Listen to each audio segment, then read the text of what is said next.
കാണുമ്പോൾ ഒരു പെയിൻറ്റിങ്ങിൻ്റെ മനോഹാരിതയുണ്ട്, അത്രയ്ക്ക് പൂർണ്ണതയുണ്ട്, അതുപോലെ നമ്മളോട് സംവദിക്കുന്നുണ്ട്. പക്ഷേ ഇതൊന്നും ഈ പെയിൻറ്റ് അല്ലെങ്കിൽ നിറങ്ങൾ വെച്ചുണ്ടാക്കിയതല്ല, മറിച്ച് നിറമുള്ള പേപ്പറുകൾ വെച്ചുണ്ടാക്കിയതാണ്. സബീനയാണ് ഉണ്ടാക്കിയത്, സബീന ബിജു. സബീന, ഭയങ്കര അത്ഭുതം തോന്നുന്നു. ആദ്യം തന്നെ എന്താണ് ഈ ക്യുല്ലാർട്ട് എന്നാണ് ഇതിന് പറയുന്നത്? എന്താണ് ക്യുല്ലാർട്ട്? ക്യുല്ലാർട്ട് എന്നത് 3D ആർട്ടാണ്. നമ്മൾ പേപ്പർ സ്ട്രിപ്പ് വെച്ചിട്ട് 3D ആയിട്ട് പ്രൊജക്റ്റ് ചെയ്തിട്ട് ചെയ്യുന്ന ഓരോ വർക്കിനെയാണ് നമ്മൾ ക്യുല്ലാർട്ട്. നമ്മൾ മെറ്റീരിയൽ വെച്ച് ചെയ്യാൻ പറ്റും. ഞാൻ ചെയ്യുന്നത് പേപ്പർ ക്യുല്ലാർട്ടാണ്.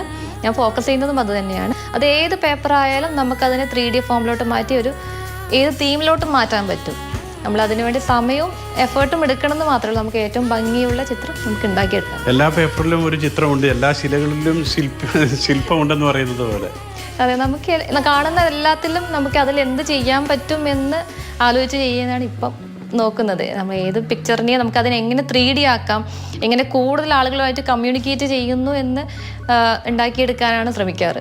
തുടക്കം എങ്ങനെയായിരുന്നു? എങ്ങനെയാണ് ഇതിലേക്ക് വരുന്നത്? ഇങ്ങനെ ഒരു ആർട്ട് ഫോം അറിയുന്നതും അതിലേക്ക് വരുന്നതും എങ്ങനെയാണ്? ഞാൻ ക്യുല്ലാർട്ടിനെ പറ്റി അധികം അറിയില്ലായിരുന്നു. പക്ഷെ നാട്ടിൽ പേപ്പർ കമ്മൽ ഉണ്ടാക്കുന്ന അറിയായിരുന്നു. ഞാൻ കമ്മലാണ് ആദ്യം ഉണ്ടാക്കിയത്. എനിക്ക് കമ്മൽ ഭയങ്കര ഇഷ്ടമായതുകൊണ്ട് കമ്മൽ ഉണ്ടാക്കിക്കൊണ്ടിരുന്നു. പക്ഷെ അത് എനിക്ക് തോന്നി അത് ലോങ് ലാസ്റ്റിംഗ് അല്ല ശരിക്കും പേപ്പർ കമ്മലുകൾ. അത് കഴിഞ്ഞ് അത് ട്രെൻഡിൽ നിന്ന് ഔട്ട് ആവുകയും ചെയ്തു. അവിടെ നിന്ന് ഞാൻ ആ കമ്മലിന് എങ്ങനെ മാറ്റാമെന്ന് ആലോചിച്ചിട്ട് ഞാൻ 3D ആയിട്ട് പെയിൻറ്റിങ് പോലെ തന്നെ ചെയ്തു തുടങ്ങിയത്. ഒരു ക്യാൻവാസ് എടുത്ത് അതിൽ ഫിക്സ് ചെയ്തു. അപ്പോൾ അത് നന്നായിട്ടുണ്ടായിരുന്നു. നമ്മൾ കുറച്ചധികം എഫേർട്ട് ഇടണം എന്ന് മാത്രമേ ഇതിലുള്ളൂ. ബാക്കിയെല്ലാം സ്മൂത്ത് ആയിട്ട് നടക്കുമായിരുന്നു. ഈ പല തിക്നെസ്സിലുള്ള പേപ്പറുകളാണോ? എങ്ങനെ ഈ പേപ്പറുകളുടെ ഒക്കെ സെലക്ഷൻ വരുന്നത്? കാരണം നമ്മളിത് ഓരോന്നും ഈ 3D എഫക്റ്റും മറ്റുമൊക്കെ വരുന്ന സമയത്ത് പല തിക്നെസ് ആണോ? ഇത് മുഴുവൻ ചാർട്ട് പേപ്പേഴ്സ് ആണ്. ചാർട്ട് പേപ്പേഴ്സ് കട്ട് ചെയ്തെടുത്ത് A4 ഷീറ്റ് ഉപയോഗിച്ചിട്ടുണ്ട്. അതിലും തിന്നായിട്ടുള്ള ഷീറ്റും ഉപയോഗിച്ചിട്ടുണ്ട്. അത് നമ്മൾ എന്താണോ കമ്മ്യൂണിക്കേറ്റ് ചെയ്യാൻ ആഗ്രഹിക്കുന്നത് അതുപോലെ ഇരിക്കും. ഡിപ്പെൻഡിങ് ഇതാണ്. സബീന ഇതുപോലെ തന്നെ ഹ്യൂമൻ ഫിഗർ ചെയ്തു തുടങ്ങിയിട്ടുണ്ട്. ഇത് സ്വന്തം പിക്കാണ്. ഇതിനെ കുറിച്ച് പറയാതെയോ? ഇത് എനിക്ക് പോർട്രേറ്റ് ചെയ്യണമെന്ന് ആഗ്രഹമുണ്ട്. പക്ഷെ നമ്മളിത് ചെയ്ത് കഴിയുമ്പം ഒറിജിനൽ ആളുമായിട്ട് സിമിലാരിറ്റി ഉണ്ടാവുമോ എന്ന് കൃത്യമായിട്ട് അറിയില്ല. അപ്പം ഞാൻ ആദ്യം എൻ്റെ ചിത്രം തന്നെ പരീക്ഷിക്കാമല്ലോ എന്ന് വിചാരിച്ചിട്ട് ചെയ്തതാണ്. ഇതിൽ ഞാൻ ഫേസ് ചെയ്തിട്ടില്ല. ഫേസ് ചെയ്യാതെ ഹെയറും കോസ്റ്റ്യൂമും ആക്സറിയും വെച്ച് ചെയ്തതാണ്. പക്ഷെ ഇതിന് ശേഷം ഓക്കെ എനിക്ക് ചെയ്യാൻ പറ്റുമെന്ന് തോന്നിയപ്പോൾ ഞാൻ സ്കിന്നടക്കം ചെയ്തു തുടങ്ങി. ഇപ്പോൾ ആളുകൾക്ക് ചെയ്തു കൊടുക്കാറുണ്ട്.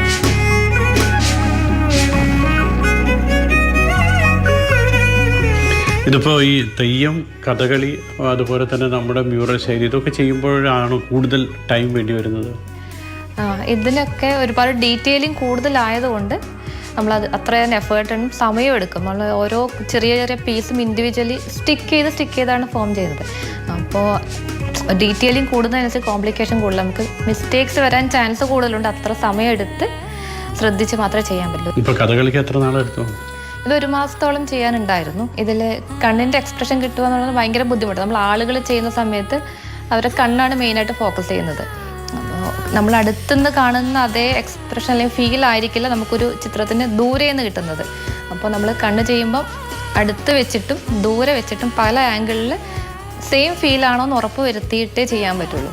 കഥകളിയിലാണ് കൃത്യമായിട്ട് ആ ഒരു 3D ഫീല് നമ്മൾ കാണുന്നത്. കഥകളിയിലാണ് അതിൻ്റെ ഡെപ്ത് കറക്റ്റായിട്ട് മനസ്സിലാവണം എന്നുള്ളതുകൊണ്ട് അതിൻ്റെ വിഡ്ത്ത് ഓരോ തവണയും ചേഞ്ച് ചെയ്തിട്ടുണ്ടായിരുന്നു. പേപ്പർ വിഡ്ത്ത് ചേഞ്ച് ചെയ്ത് നമുക്ക് എങ്ങനെയാണോ നേരിട്ട് കാണുന്നത് അതേ ഫീൽ കിട്ടണം എന്നുള്ളതുകൊണ്ടാണ് ഈ രീതിയിൽ ചെയ്യുന്നത്. അതിൻ്റെ ഒരു ഫുൾ ഫിഗറായിട്ട് കോസ്റ്റ്യൂം മുഴുവൻ ചെയ്യണം എന്നുണ്ടായിരുന്നു. പക്ഷേ 1 മന്ത് കൊണ്ട് നമുക്ക് ചെയ്യാനും ഒരു എക്സിബിഷന് വേണ്ടി ചെയ്യേണ്ടത് കൊണ്ട് ഇത്ര ചെറുതായിട്ടാണ് ഞാൻ ചെയ്യാൻ പറ്റിയത്.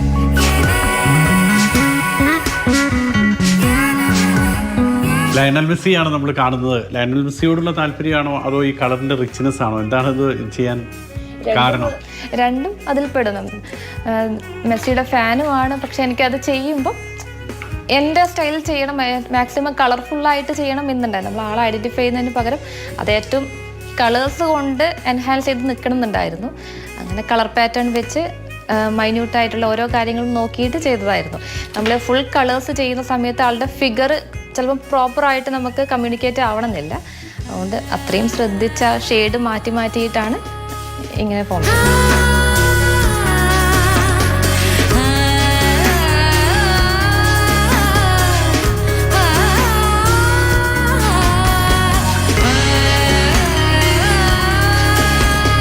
ഇവിടെ നടത്തിയിട്ടുള്ള എക്സിബിഷൻസിനെ കുറിച്ച് ഇവിടെ ആദ്യമായിട്ട് ചെയ്യുന്നത് ഷാർജ ഇന്ത്യൻ അസോസിയേഷനിലായിരുന്നു എക്സിബിഷൻ.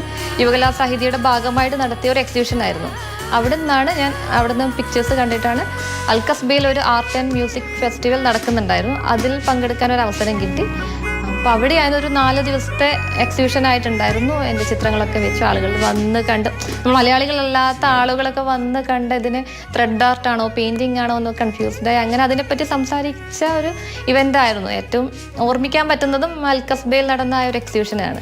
ഇത് ഞാൻ ചെയ്തിട്ട് ഒരുപാടായി. ഇതൊരു ഫേമസ് ക്വിൽ ആർട്ടിസ്റ്റിൻ്റെ മെയിൻ പിക്കാണ്. അവരുടെ ഒരു മാസ്റ്റർ പീസ് ഐറ്റം പോലെ അവർ ചെയ്ത് വെച്ചിട്ടുണ്ടായിരുന്നു. എനിക്കതൊന്ന് അറ്റംപ്റ്റ് ചെയ്യേണ്ടത് ഭയങ്കര ആഗ്രഹമായിരുന്നു. ചെയ്യാൻ പറ്റുമോ എന്നറിയില്ലായിരുന്നു. പക്ഷെ എനിക്കത് മാക്സിമം എൻ്റെ എഫേർട്ട് ഇട്ട് ചെയ്തിട്ടുണ്ട്. ഞാൻ അവർക്ക് അയച്ചു കൊടുക്കുകയും അവർ അപ്രീഷിയേറ്റ് ചെയ്യുകയും ചെയ്തിട്ടുണ്ടായിരുന്നു ഈ ഒരു വർക്കിന്. അതിപ്പോഴും ഞാൻ അതുപോലെ സൂക്ഷിച്ച് വെച്ചതാണ്. ഭയങ്കര ഏജ് ആയിട്ടുള്ളൊരു ലേഡി, ആ സ്കിന്നിലെ റിങ്കിൾസും ഒക്കെ കറക്റ്റായിട്ട് കമ്മ്യൂണിക്കേറ്റ് ആയി ചെയ്യാൻ പറ്റുമോ ഡൗട്ടായിരുന്നു. കാരണം ഫുൾ പേപ്പർ സ്ട്രിപ്പ് നമുക്ക് എത്രമാത്രം അത് ഫേസ് മനസ്സിലാവുമെന്ന് അറിയില്ലായിരുന്നു. പക്ഷെ ചെയ്ത് കഴിഞ്ഞപ്പോൾ ഓക്കെയാണ് തോന്നി. ഇതിലും ഏറ്റവും കോംപ്ലിക്കേഷൻ എൻ്റെ കണ്ണായിരുന്നു. ഇത് മാത്രമല്ല, ക്വില്ലാർട്ട് മാത്രമല്ല, അതോടൊപ്പം നാടകവും മറ്റു പരിപാടികളും സംഘടനാ പ്രവർത്തനവും വളരെ സജീവമായിട്ടുണ്ട്. നാടകം ഒരു തവണ അറ്റൻഡ് ചെയ്തുള്ളൂ. അത് ഫസ്റ്റ് ടൈം ആയിരുന്നു, ലാസ്റ്റ് ഇയർ ആയിരുന്നു.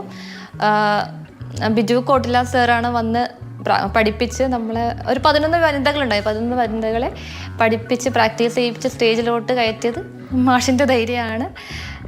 അതൊരു നല്ല എക്സ്പീരിയൻസ് ആയിരുന്നു. ഒരു തവണയേ ചെയ്തുള്ളൂ. പക്ഷെ അത് എപ്പോഴും ഓർക്കാൻ പറ്റുന്നതും ഇനിയൊരു അവസരം ഉണ്ടെങ്കിൽ ചെയ്തു നോക്കണം എന്ന ആഗ്രഹമുള്ളതും. ഇപ്പോൾ പ്രവാസിയായിട്ട് എത്ര വർഷമായി? നാട്ടിലെവിടെയാണ്? ഭർത്താവ് എന്ത് ചെയ്യുന്നു? ഇവിടെ വന്നിട്ട് 13 വർഷത്തോളമായി. നാട്ടിലെ കണ്ണൂർ പയ്യന്നൂരാണ് വീട്. നാട്ടിൽ അച്ഛനും അമ്മയും ചേച്ചി അനിയത്തിയും ഒക്കെ ഉണ്ട്. ഇവിടെ വന്നിട്ട് ഇപ്പം ഇവിടെയായിരുന്നു മക്കളൊക്കെ സ്കൂളിൽ പോകുന്നതും സെറ്റിലായതും ഇവിടെ തന്നെയാണ്.